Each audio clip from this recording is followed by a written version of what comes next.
Bonjour, je suis Aurélie, conseillère en naturopathie certifiée.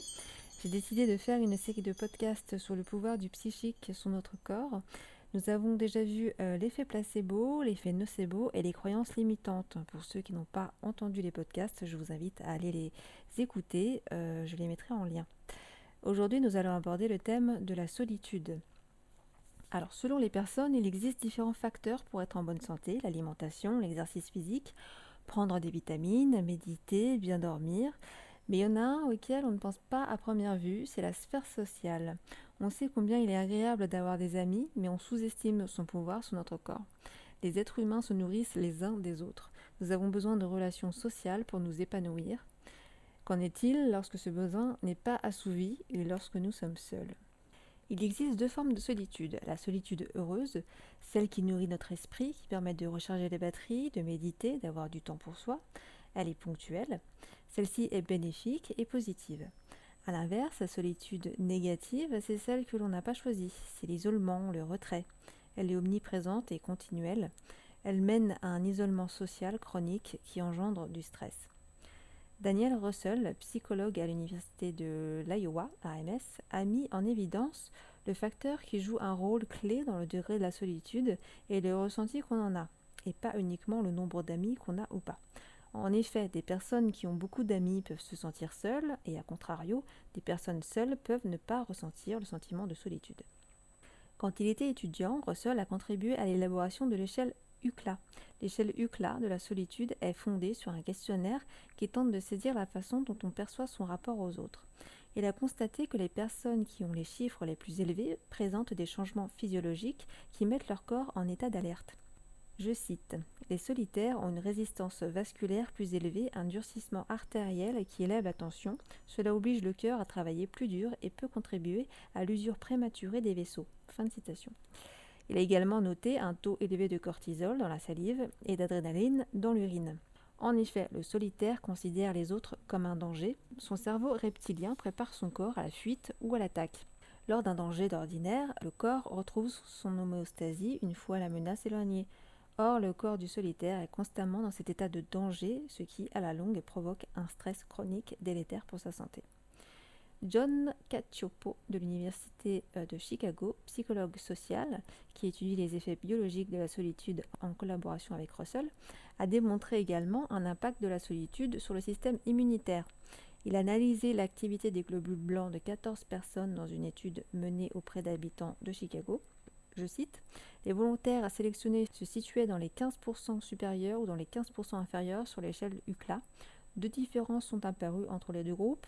Les solitaires ont montré une activité accrue de plusieurs gènes codant pour des molécules de signal qui favorisent l'inflammation et une activité affaiblie de gènes qui, normalement, freinent l'inflammation. Ils présentent aussi une moindre activité des gènes qui aident à se défendre contre les invasions virales. » Fin de citation. Ce qui confirme que les personnes solitaires attrapent plus souvent des rhumes, des infections, et sont plus sujets aux maladies cardiovasculaires dues à l'inflammation. Il a été démontré également que les solitaires souffrent d'une mauvaise qualité de sommeil. Celui-ci a pour conséquence une fatigue physique, une mauvaise humeur, une envie de manger, des troubles du métabolisme. Le psychologue canadien Velo Zermatt, dont les études portent sur l'isolement, estime que 10 à 30% des gens souffrent d'un sentiment de solitude omniprésent. Dans notre monde actuel où les réseaux sociaux représentent une part significative de nos vies, nous sommes souvent jugés par rapport à ceci. N'avoir que peu ou pas d'amis est un sentiment humiliant. Contrairement à ce qu'on pourrait penser, les réseaux sociaux seraient désocialisants. Selon une étude menée par les chercheurs de la faculté de médecine de Pittsburgh aux États-Unis, plus les jeunes adultes consacrent du temps aux réseaux sociaux, plus ils ressentent un sentiment de solitude. En 2014, le professeur Brian Primack, enseignant en médecine et auteur principal de l'étude, a regroupé 1787 Américains âgés de 19 à 32 ans et leur a demandé de remplir un questionnaire les interrogeant sur la fréquence et la durée passée sur les différents réseaux sociaux, tous confondus. Les chercheurs ont ensuite évalué la sensation d'isolement chez ces personnes à l'aide d'un autre test. Je cite: « Les personnes utilisant les réseaux sociaux plus de 2 heures par jour avaient 2 fois plus de risques de se sentir isolés par rapport à ceux qui n'y consacraient pas plus d'une demi-heure au quotidien. Les participants qui enregistraient plus de 58 connexions hebdomadaires voyaient même ce sentiment triplé en comparaison avec ceux qui se limitaient à 9 visites par semaine. » Même si le sentiment d'isolement était peut-être existant à l'origine, ce que les chercheurs affirment, c'est qu'il n'a pas été atténué, en tout cas par les réseaux. Alors pourquoi ce qui semble être un outil pour nous unir nous désunit? Il existe plusieurs facteurs, notamment le fait de consacrer beaucoup de temps à des relations virtuelles nous empêche de vivre des relations authentiques. Les réseaux sont vecteurs de sentiments négatifs, par exemple lorsqu'une personne voit ses amis en train de faire la fête sur une plage paradisiaque, cela la renvoie à elle-même devant son écran et seule. Pire encore, si cette personne n'était pas invitée à une soirée qui rassemblait des amis proches. Enfin, les réseaux sont le temple de l'apparence et de l'idéalisation. Les personnes se montrent sous leur meilleur jour, ce qui peut susciter jalousie, envie, pensant que les autres mènent une vie plus réussie. À vouloir être entourés, les solitaires confondent amis authentiques et amis virtuels. Les relations humaines, oui, mais à condition qu'elles soient réelles, elles seront plus bénéfiques à notre santé. Le docteur Wolf fit une étude dans la petite ville de Roseto en Pennsylvanie en 1961, village très soudé où les habitants se regroupaient régulièrement pour faire des fêtes de village. Tout le monde mettait la main à la pâte, dans une bonne ambiance. Ensemble, ils allaient à l'église, ils se connaissaient tous et se souciaient de chacun. Le docteur Wolf remarqua que les maladies cardiaques étaient moins fréquentes dans ce petit village que dans celui d'à côté. Effectivement, le taux de crise cardiaque était 2 fois moins élevé à Roseto que la moyenne nationale. Il constata même qu'ils étaient très peu touchés par les maladies, ils mouraient simplement de vieillesse. Pourtant, leur alimentation était loin d'être diététique. Ils cuisinaient avec du lard, mangeaient des pizzas. Après avoir étudié leur alimentation, la géographie, les gènes et la qualité des soins de santé, le Dr Wolf n'avait toujours pas la réponse à savoir comment les habitants de Roseto étaient immunisés aux maladies. Il en conclut que leur remède miracle était une communauté étroitement liée. Puis, petit à petit, les enfants de Roseto partirent étudier au collège, ramenèrent des nouvelles idées et des nouvelles personnes. Des mariages se formèrent avec des personnes extérieures au village.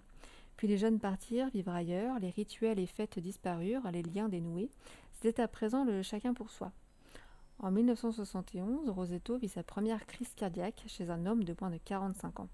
En une décennie, le taux de crise cardiaque doubla, l'hypertension tripla.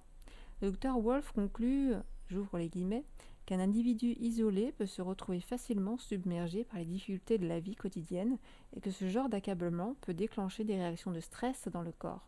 Au contraire, un individu soutenu par une communauté peut se détendre. Je ferme les guillemets.